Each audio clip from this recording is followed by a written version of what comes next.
50,000 বছরের রাস্তা হবে, যার যার কবর থেকে হাসরের মাঠ। ফুলচেরাতে পুল হবে 30,000 বছরের রাস্তা।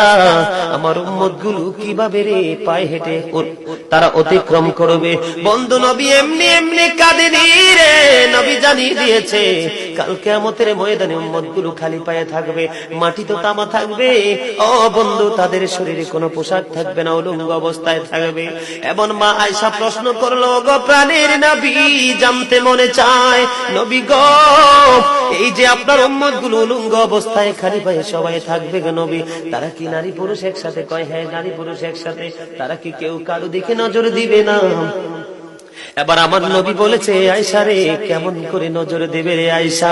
বন্যার পানি যেমনি প্রবল বেগে বৃদ্ধি পেয়ে পৃথিবীর মানুষগুলোকে গ্রাস করে ফেলে, কাল কিয়ামতের দিন এই জাহান্নামের আগুন মানুষের দিকে বন্যার মতো প্রবল বেগে ছুটে এসে মানুষকে ঘিরে ফেলবে।